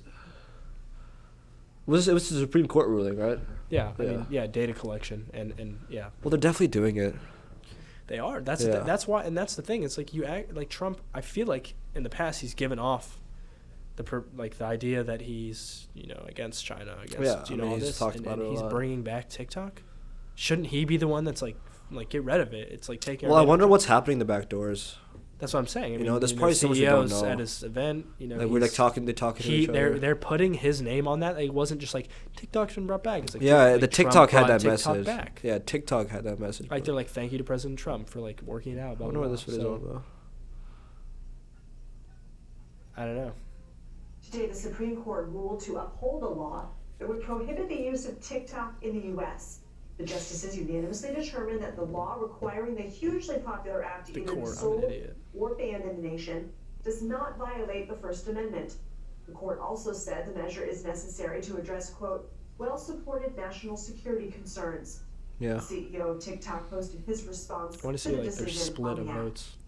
On behalf of everyone at TikTok and all our users across the country, I want to thank President Trump for his commitment to work with us to find a solution that keeps TikTok available in the United States. This is a strong stand for the First Amendment and against arbitrary censorship. Well, I wonder if like they brought it back, but like they didn't bring it back in the same form. Like, you think that's possible? Like, you think they worked out a negotiation? They could have. I mean, I was just spewing earlier. I have no idea. Maybe. I'm Trump just like talking was about. very I don't firm know about it. Yeah. But I don't know. It's just interesting. Definitely is. I'm hoping they did work something out. Because I think knowing Trump, like, okay, your narrative idea could make sense. But, like, at the same time, like, that shit is scary. And I think everyone knows it is. No, and at some point he has to lock in and be like... Like, I feel like Trump as a person, like, would not want something like that. So I think they did work something out. Historically opposed to that. So, yeah, maybe they did. But, like, again, like, how do you confirm that? What I thought was really funny about it is everybody's going to, like, Red Note and all these... Did you hear about that? Nah, I didn't. Basically... Fuck's Red Note, dude? Look, it's some random, like, fake TikTok kind of thing? Yeah, but it's 100% Chinese. And they have, like, the Chinese, like... government like shit all over their just app. go on Instagram like, Reels? Because everybody's like they're basically being like fuck you US, like if you're gonna take away TikTok, I'm gonna go to Red Note. And like it's like in the user agreements of Red Note that you're gonna like agree to like the People's Republic of China like terms basically. So it's like if you say shit, it'll like take it down. So like yeah, I don't know. And there's just funny interactions between all these like Chinese users and Americans who are like that's hilarious. But I know I was like they're really fighting back, going on Red Note after TikTok was banned. But yeah, it's so weird how in China the private sector and the government are so integrated. Yeah. The government can do whatever the fuck they want. Yeah, no, I took a Chinese art history course last semester. Yeah, you told me about it. It was Chinese? I thought it was just art history. No, it was like Chinese art history. Yeah, no, it was very specifically Chinese. So I mean, like I'd love to go there someday. Yeah. But like there's things that can make you nervous, like I don't know. Well, they got all like this, the government's power there. Yeah, all those like facial recognition I'm not used stuff. to it. I don't really know entirely all about it. So it's just. I knew a guy from China. Like we had some Chinese students in my old school, and dude, the amount of like regulation there is over there in terms of like. Was he like born and raised there? Yeah, he's Chinese. Oh, because you went to boarding school. Right? Yeah, it was a boarding school. Dude, the amount of like data collection they do over there with like facial recognition technology and all that stuff, like social currency stuff, like that stuff's scary. Like jaywalk in the street, like good luck. Yeah, like nothing's private anymore over there. It's scary. Yeah, I mean, it's like I've always, the idea of like getting punished way more heavily for something way less serious over there, versus here, it's more relaxed in a way, but then. We have all these other issues. Like, I'm not calling it better in any way. It's just different. It's, it's like you're way less liberated. You're in a way less free in those ways, like how they monitor everything. But at the same time, maybe everybody conforms better. Mm-hmm. And, is conforming a great thing or not? That's a tricky question. I don't know. I feel like it's not a sustainable model. No, that's the thing. It's just not sustainable. Like in the moment, it's like for some people, for a lot of people, it could be like pressureless and easy because everybody's doing this. Everybody's like conforming to this thing. Like it's easy to just go along with it and feel happy with that. But I don't know if you've heard of the idea of like the preference falsification. It's like this idea that we have private truths but public lies. That like first of all we could think about there's like this ideology that China wants to spread and ingrain into each person living there. The belief in the Communist Party, or the belief in the way that China runs their government, and belief in like their whole system of running things. And on the surface, it seems like you kind of have to agree to it. I mean, I don't think China's a hard authoritarian regime, but let's look at like the Soviet Union. Soviet Union was a hard authoritarian regime where if you don't believe in these principles, then we're going to actually have like the secret police come and get you and force you to believe it, you know? And it's not sustainable because I think there's two key problems there. Like, number one, you're going to force people to publicly lie. Like, there's this funny example of this person who has to put up a sign at his store that says "Workers of the World Unite." And it's funny because, like, he knows he's lying. Like, he doesn't genuinely believe in that. Yeah. All the people walking by and buying stuff from a store knows he does not believe in that. And even the police are kind of laughing because, like, they know that he doesn't believe in that. Yeah. And that's the thing with, like, trying to force an ideology. But the problem is that when a revolution happens, like, it's hard to actually know how many people actually agree with you. Yeah. You know, like, how many people ideologically are aligned with you. And you could try to run a revolution, but if it ends up being that only 10% of the people in the whole country agree with you, then you're fucked. You know? Yeah. But if it so happens like it was in the Soviet Union, that like 90% of people agree with you and it's on the surface, they had this public lie. Yeah. Then revolution starts, and the Berlin Wall falls. And it's like, whoa, how'd that happen so quick? Yeah. And I mean, the thing with that is, you know, there could be, you know, people align with you ideologically, but they're not going to act on it. Mm-hmm. You know, they're scared. I mean, you know, things are beaten into them, you know. And you really need someone to step up. Yeah, you know, every revolution has its, you know, leaders. But or people like haven't ideologically thought through something, you know, like I'm sure if you're trapped in a cycle like that, like in the Soviet Revolution, it's like, or like the Soviet Union prior to the revolution, it's like, how do you even break out of that as just like a normal person? Like, you're just struggling day to day with all these other things.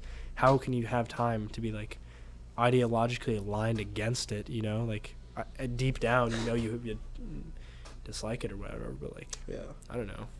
Like, I wonder, like, how many of Chinese citizens, like, genuinely are in favor of their current system of governance, you know? Because, like, at least my friends that I've talked to from China, they're like, yeah, it's fucked. Like, it's fucked. Really? Yeah. Interesting. Yeah, I mean, because I have numerous Chinese friends, most not born in China, but their parents were all born in China. So they're, you know, go back, and, you know, if I've talked to some of their parents, they're from China. And they're all in the U.S., so there's, you know, that one answer. But yeah, it's tricky. I mean, if you like don't have a way out, you know, then it's like, you know, you're there, you accept that, you're used to it. I mean, your grandparents, your parents, everybody's been used to it, so you're used, you know, consistency. But, you know, I don't know. It's hard to call the U.S. perfect by any means, you know, if you're gonna come from there to here. But it's interesting that you say your friends are like very blatant, being like, yeah, it's fucked. Like, they just don't. They just like entirely don't like it? Well, I don't know enough about it. They're not my closest friends, but I've heard in conversation, oh yeah, they're tracking everything, and in a kind of tone where it's condemning it. I feel like, I mean, it's for certain, sorry to cut you off. No, go ahead. For certain people, it's, you know, you wouldn't be nervous about that. Like, if you have nothing to hide, like, I don't know. Right. Or like, you're just so used to it. I feel like I'd be getting used to tracked if I'm, to what? Like, I'd get used to being just followed and tracked all the time if I like really had to. Like, if it was just all the time. Well, there are a lot of weird things about day-to-day life that we just accept. Yeah. It's like, yeah, that's just how it is. But, yeah, I mean, it is interesting because, like, as American citizens, like, we only hear about the positives of America. Like, don't get me wrong, there are definitely downsides and things like that. But for the most part, the governance structure of the U.S., this first capitalism and also just free market capitalism, I think has been the most successful form of governance that has ever existed. And yeah, there are problems, but I think the shit's good. Yeah, I mean, yeah, not to get too political, but like, you know, if you look at all the, you know, what are the metrics that make a country, you know, the best country, which, you know, ultimately aligns with the best government in a lot of ways, I think. And you look at a country like Denmark or Sweden or something like that, you know, you look at how how, you know, happy these people are. Or, happiness, you know, like things like that, you know, like medical care, things like that. And then like a lot of those ways, you know, if you looked at purely just metrics like that, I don't think the U.S. is like the best country, the best government. They're pretty depressed here. That's what I'm saying. Yeah. Suicide But rate's really high in the U.S. then it's like you factor in the fact that the United States is like 100 times bigger. Right. Don't quote me on that. And we like have to deal with other problems that these countries don't, right? It's like look at the diversity in one of those countries. They don't have a large diversity in Denmark or Finland. They don't. So they don't have as many clashes of culture and things like that. And I'm not saying that's a bad thing. In most ways, that's a very great thing. That's what America's known for. And so I think, it's hard to compare the American government to a government where you're managing such a smaller group of people that are all closer to each other, that their beliefs inherently align with each other when they've been born and raised in the same place for generations. Whereas, in a more mixed place like this, that's so much bigger, like even when America was like forming, like every new part and colony they took on, and the Louisiana Purchase, and further out to California had just like different types of people and origins. It's like, I think in that way it's hard to compare our government to other ones and say, theirs is more successful because of these metrics currently, but ours isn't. Look at what we have to deal with versus what they have to deal with. Like that's really hard to measure. But I guess in ways I definitely could agree it's the most successful. Your point's really interesting to me, and I'd love to explore it more because I think we can look at all these metrics, right? Economy is one metric we look at, and in that conversation we can probably agree that the economy of the U.S. is great. But I think some of the metrics you talk about are more important per se. At least if you're talking about building a happy society, right? Yeah. Suicide rates, depression, happiness, Yeah. which I completely agree it's pretty low in the Western countries. Even Western European countries have declining. Like if you look at France, UK, like they have declining happiness levels too. The Scandinavian countries are interesting because they're really happy there. They're really healthy there. And I guess the biggest question is like how much of it is because of government and how much of it is because of culture. Because, sorry, go ahead. I mean, I think it's culture. Yeah. Like, I mean, not to just shit on these Scandinavian countries entirely, but, obviously very smart people have come from some of those countries and whatnot, but, like, look at their modern society right now. Like, most of their technologies came from America, China, or somewhere else.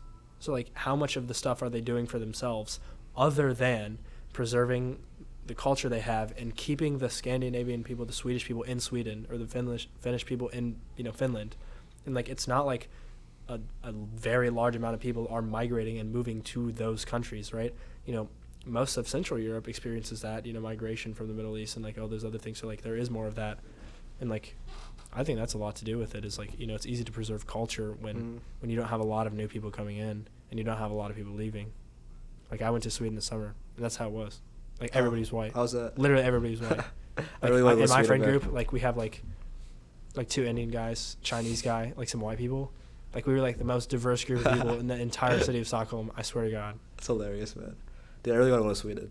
That sounds so sick. No, it's dope. Like, I think Scandinavia in general is beautiful. And it's like that Yeah, culture it's there, beautiful. man. Like, I want to And the culture's great, the food's great, everything's great. It really is. And those people seem happy. Like, they were nice cities. Yeah. People were like, cordial, nice, Yeah. But, it's like, I don't know. It's just so hard to compare everything. I don't get why people get stuck up on that. They get stuck up on comparing this to that and saying, like, everything would be better if I was there. Everything would be, like, in ways, it's like, you have to recognize, like, if I'm, like, a really bad situation, then, maybe you do need to leave or something like that. Yeah. Like, there's that. But, like, if in the case of, like, the U.S. versus, like, Denmark or something, or, like, something like that, and some of those metrics, that's just hard to compare. Yeah. I agree. I think that one of the biggest realizations I had from traveling, I know you travel a lot too. GeoGuessr Pro here. Well, no, not GeoGuessr. What was the game you played? GeoGuessr. That was GeoGuessr, right? I did like Okay, GeoGuessr, yeah. I think one of the things I learned from traveling places is that culture matters a lot more than the government. A lot more. Yeah. Like, significantly more. Because when I traveled over winter break and I visited Japan, me and my family were having a conversation coming back, like, why are all these, like, things so, like, homelessness, 0. Like, I would have probably not seen a single homeless person there. It was crazy. No homeless people. Super clean society. And we saw people, like, multiple times picking up trash from the fucking street. Like, the fuck? Clean society. They had clean society, super long living, which I think partly genetic, but also 0 homelessness. Like, the society almost felt like this perfect society. Yeah. And it's so easy to first think, okay, what did the Japanese government do that made it successful? But the more you think about it, it's like they didn't do anything special. It's just culture. It's just how people are. And I think the biggest problem in the Western nation.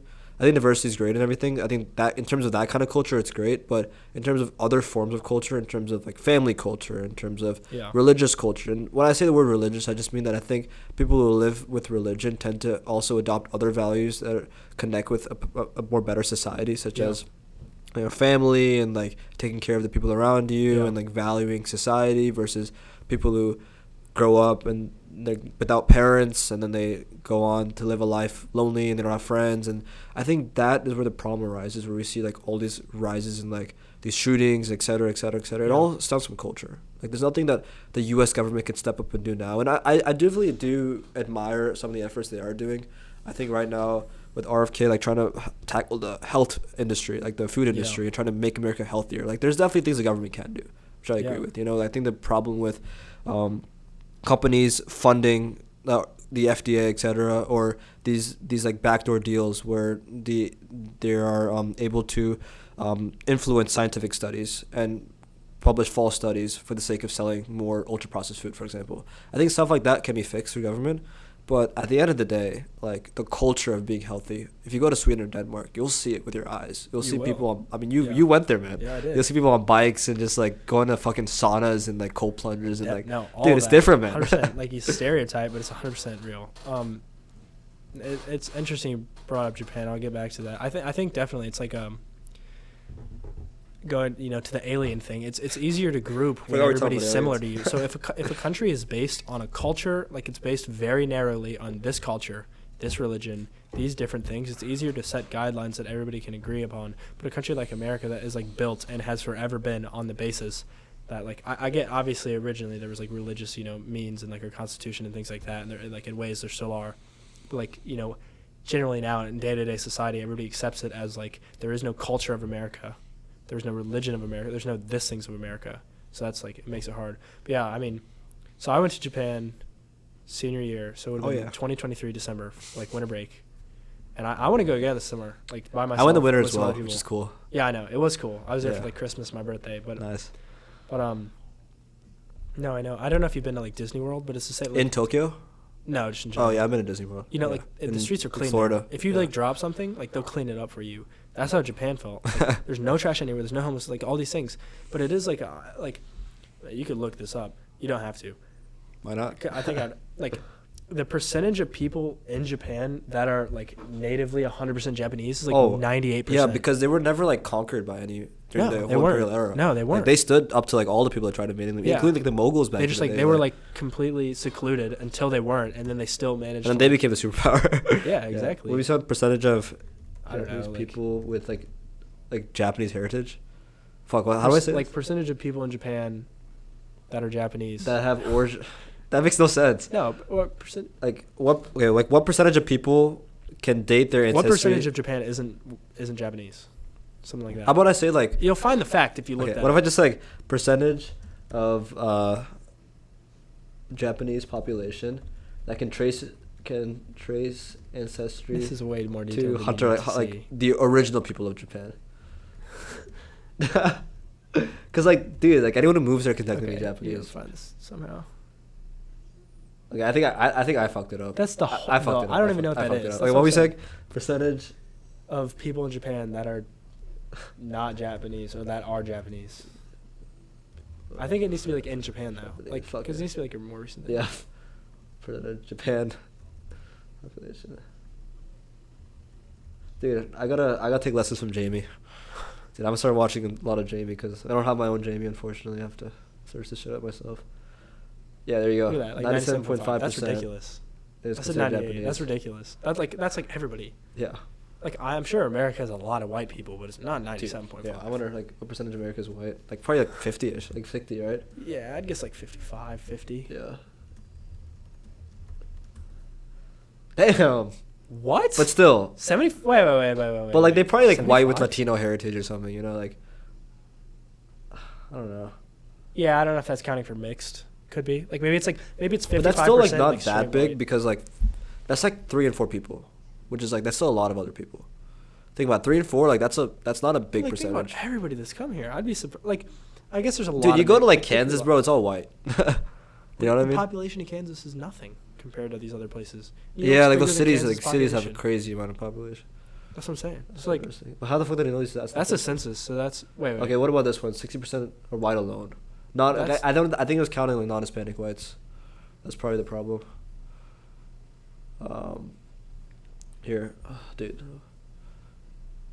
I saw a stat in the description. It said 60% of the U.S. population were white alone, while non-Hispanic whites were whatever. Okay, I mean I don't know. 60% is probably caught closer. up on it. I said you said 50. I said 55. Like Yeah, it's probably closer. Yeah. wait, or yeah, like down there it says non-Hispanic whites make up 54%. Yeah. Anyways.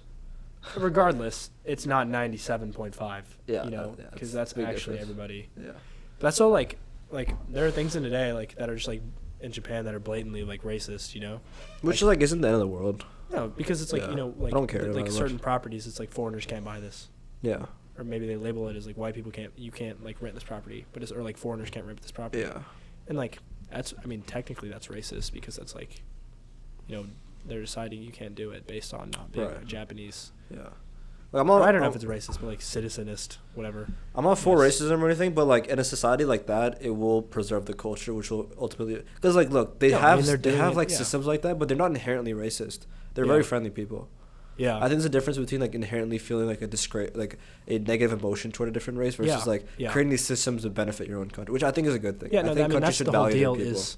Is it's Japan's extremely set up to be Japan and nothing Yeah. more than it. You know, it's not gonna try to be anything that it isn't culturally, Yeah. religiously. So like I don't know. Definitely. I'm. Yeah. What parts of Japan you go to? We did Tokyo for like 4 days. Then we went to like an onsen, like a Dude, that sauna shit's sick. bath. No, onsens are sick. Yeah, it was dope. And then You we got, went like, to a full Kyoto- nude one? wait, huh? You go full nude. Yeah, I did actually. Yeah. Yeah. It was like, dude. Actually, this is super random. So this one, actually, believe it or not, this was the oldest hotel in the world. Really? Wait, I'm searching this up. I don't believe you. Like Nishiyama Onsen. I don't know. I forgot what it's called. Oh, Keiyunkan. So if I search up oldest hotel in the world, it'd be this one. Yeah, Keiyunkan Onsen. Dude, you're right. I said Nishiyama Bro. and I said Keiyunkan. Yeah, whatever. No I way. was there. So that's There's so no we were there. way. That's amazing, dude.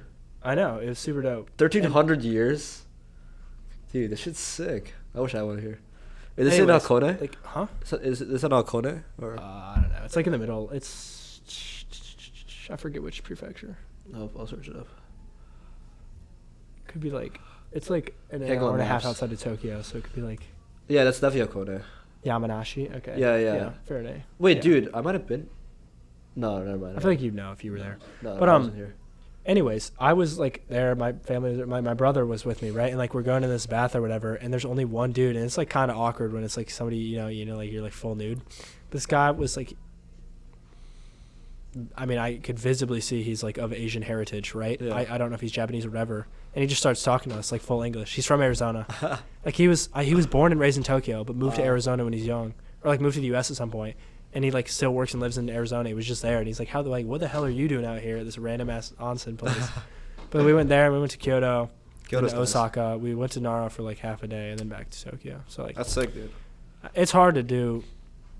So, what did your onsen look like? Was it like You just had it up. like was it like this? No, right? It was. Those are the indoor ones. Yeah, you went to the outdoor one, right? I mean, I did all of them. All right, good. Dude, that shit was like one of the coolest experiences I've done. Did you go to one? Yeah, I'll tell you about the one I went to. But it's hard to see all. That's why I want to go Oh, back like this this? summer. Dude, Yeah, that's yeah, sick. yep. That was the exact one. Dude, that's sick. The one I went to was called the Tenzin Onsen. It was like so beautiful, dude. Wow, that's pretty. It was crazy. This looks like a different one. Yeah, this one. Wait, no, wait. Yeah, this looks familiar. Damn. Dude, it was sick. We went at nighttime too. Wow. Yeah, no. Dude, this no, looks that's- different, no, bro. you- This looks wait. different. Okay, but you saw the one rock one that was outside? Yeah. I went at night by myself. I had the whole thing to myself. Dude, that's sick. I There's was a just lot there of for, like- people here. Well, although I tell you, the first time I got in, I wasn't there for too long. I got up, I felt so lightheaded Yeah. getting out of there. But after that, I didn't mess it up. But I was there for like an hour. Yeah. Like, not, and I like had to get out and everything to make sure I was like fine. But Yeah. And my sister was so scared to go. Because Really? there was like a guy one and a girl one, right? My mom was like, she's not going in. She doesn't do this kind of stuff. So your mom? Oh, yeah, she's like, fair enough. but my sister, like, she was like scared because I guess because of my mom as well. Like, she didn't want to go Yeah. by herself and everything. Yeah. She's like a freshman in high school. No, that makes yeah. sense.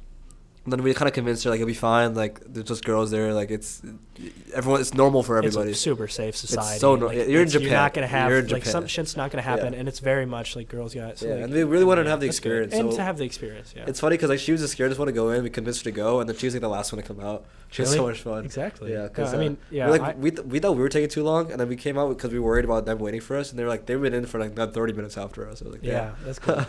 I just think like I don't know, because I want to go again this summer.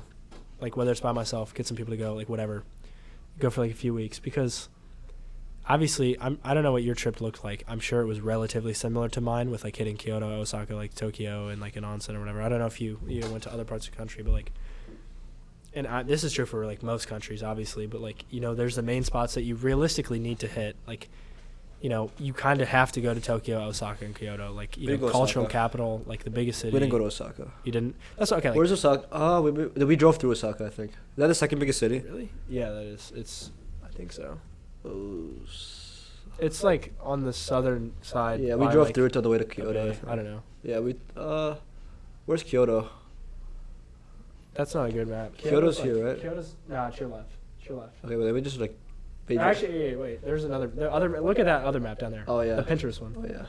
This is this. All right, whatever. Sorry. Or just pick one of these. That's not good either. It's not good. Well, yeah, actually, no, that's fine. Yeah, Osaka. Yeah. Yeah, I think we definitely went to Osaka, but briefly. Did you go more south than that? Yeah. So what we did was we started in Tokyo over here. We went up to Nikko. Do you know Nikko? Yeah. Have you been? No, Dude, I did not. Nikko's sick. I want to go. We went to Nikko. We came back to Hakone, and then went to Kyoto, and then back to Tokyo. We did Tokyo on the last day actually. We landed in Tokyo. We stayed there for the last day. How long were you in Tokyo? Like 3-4 nights. Yeah, it was fun. Makes sense. I like Tokyo. But that's like I feel like what I'm saying is like Tokyo is the biggest city in the world. Yeah. You need to go there. You need to go to Kyoto's like the cultural capital, so cool. right? But like, you could spend your whole life in Tokyo. It's such a big city. But like that's my point. Is like I want to see this other part of the country. It's so beautiful. And because it's so culturally different than America, the West. Like I know personally, like I'm gonna go to Europe 100 more times in my life. Yeah. I will. Europe is right? incredible. I'm gonna do study abroad there. I'm gonna do all these things there. It's easier to get there. It's like I feel like a small need to just be like, I need to just go like fuck around for 3 weeks in Japan, have a fun trip, like see the parts of it that aren't just the major spots. Yeah, there's so many places you can go. It's insane. Like, Yeah, dude, you can't like I could. Just What I a would, different place. you know what I do now? Like I go to ChatGPT and I'll be like, build me like a road trip for like a location. Yeah, no, that's like, what I did when we went to Japan. I kind of like so- 'cause, like, took stuff off of it. Yeah. Obviously, you can like find other things. My history isn't whack. Okay. Anyways, this is how my history's hilarious. It's funny. Like I would just search like, give me like the top 10 best road trips in Japan, starting in Tokyo and then ending wherever, I guess, because we can fly back. Yeah, no, I mean it's especially for travel, because like I went to Europe this summer, right? That was just my friends and I, right? And I did most of the travel. I never really traveled with my friends, like anywhere far. I've never really gone in. I've never gone anywhere with my friends. Yeah. No, we were just like we started talking about it in the winter, and we're like, is this gonna happen? Like, the whole joke, like, oh, is this trip gonna make it out the group chat, right? Yeah. It did. I made sure it happened. I had to look up a lot of ChatGPT to figure out what to do, but it happened. Yeah. ChatGPT's been like the most useful for planning, because like the thing is like, what is this shitty ass road trip? Fuck. Well, it's taking you to Tokyo, Niku. What is this? Wait, 700 kilometers? Is that north? That's such a short distance. That's America's so big. Yeah. We don't talk about that. It's like America's huge. I'm gonna bring that up. My drive, because I have driven up to here more than as equally as I've flown. Right. Like the drive from St. Louis to Ann Arbor is like. What was that? Okay. I don't know. The drive from St. Louis to Ann Arbor is like easily it's like most countries are not that big. Yeah. An 8-hour drive, you could easily cross like the UK or France. Probably I don't know. That's insane to think about. Like, dude, imagine like a road trip like driving across Europe. Like that'd be. No, I know. That's what when I do my study abroad, because I will be doing one in Europe. I promise you that. We got another podcast if you do that. Then I'll talk about that. Get me on a Zoom call when I'm in Europe. Dude, I'll do that, man. I'll tell you. I'll do that. Like a road trip or just like being able to travel around is something I really want to do. Yeah, I think the cool thing about this podcast I'm realizing now is that, like, I've got a lot of people on freshman year, right? A lot of cool guys. Yeah. The thing is, like, I'll be able to like conversation with them like every couple of years, like every sophomore year, junior year, senior. Like they're all gonna go on like different parts of life, and I probably won't see them around that often. Like, who knows how often I'll see you next year in terms of like class schedules, etc. But the thing is, like, I'll probably call you. I'll have like a big list of everyone on podcast. I'll probably call you up one day. We'll do a podcast and just catch up and like see all the crazy shit you've done. I will say, like, it's good to get people on early, because I think I was like, I don't know what this is gonna be like. Yeah. But incentive to do it again is like definitely here now. Like Did you have I a good enjoyed time? this. This has been good. So like, I think incentive to do it again, and now it's like I kind of know how it goes. I know You get the idea. not the things I want to say because it's just whatever we happen to talk about. But yeah, especially seeing where people go, because especially it's like, oh, in 3 years, like if you call somebody and they've only done it once in like their freshman year of college, and now they're like first year at a job. It's like they could definitely spare an hour and a half an hour on a Zoom call to be like. And they have Let's fun see with what's it. up. I think most people have fun with it. I think it's a lot more fun than people Yeah. think. 'Cause, I'd be sad if they didn't. yeah. Why'd you do it? Yeah. Well, Connor, it's a pleasure talking to you today. Almost at 2 hours. Damn. Yeah, actually, probably will have 2 hours. Cause I'm gonna have you sign the poster and do the wallet challenge. Have you done the wallet challenge before? The wallet challenge? You don't know anything about it? I've no Okay, clue what that perfect. means. Perfect. All right, let's first have you sign the poster. Wait, okay. Can I get up? Oh, My legs, wow. Oh, I got the chair stuck. 3, 2, 1. Is it my turn? Oh yeah. Oh, I didn't think about where to sign it. So you're number 82. You can pick Eddie Spa, man. Dude, it's yours. The world is yours. I take the middle, man. I don't know if I could do just like the very top. You can ride over ties. This is the center.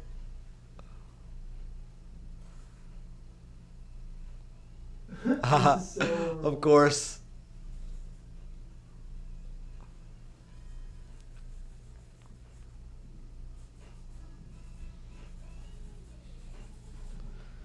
Oh shit. Your mistake will go down in history.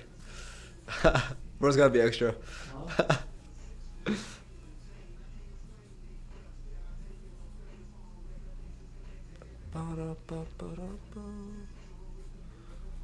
Yeah, that's for Yeah, you gave up on the bubble. I guess it's easier to just shade it in. Woodsco. You must have such a good time telling people your unique name. Like, Woodsco. Nobody's ever caught on. I caught on the second you told me, man. I was like, that's sick. 82. 82. All right, man. Elon Musk will be right next to you.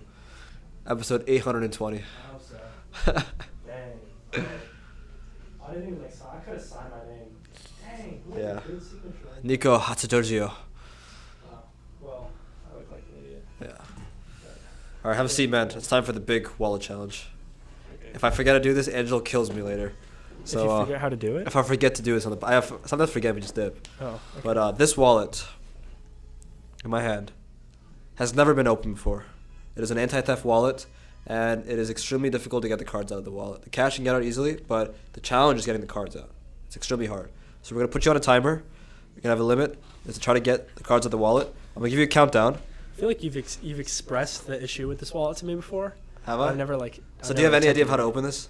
Cause I don't think so. okay, I've never seen you open it. I'm gonna put it in front of you. Give you a countdown. Don't touch it until I tell you to. 7, I'm just gonna. 6, 5, Wait, 4, wait. You just want me to get the 3, cards out. 2, 1. Get the cards out. Go. Cards out? The secret button in the inside the wallet. Dude, oh my god. Dude, everyone's been catching on to this shit. Alright, put the cards back before they see the number. Dude, before it used to take people like at least a minute, but these days like everyone knows how to do it.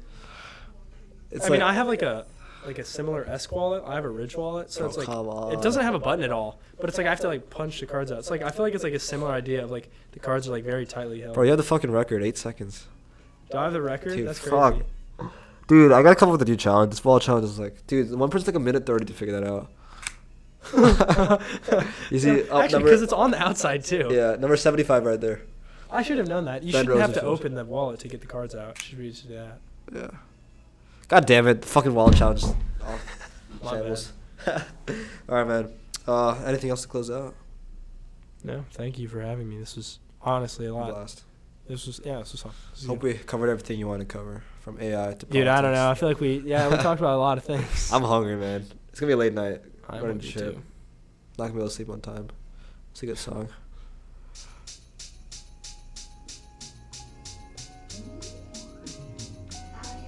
Are we good? Like, Yeah, what's we're up? good. Peace. Bang! If you enjoyed that video, then I guarantee that you'll enjoy this video right here. Make sure you click here to watch that video, and don't forget to like and subscribe for more. It is the best way to support the channel, and I'll guarantee that I can get better guests, better production, and make this the best podcast in the world.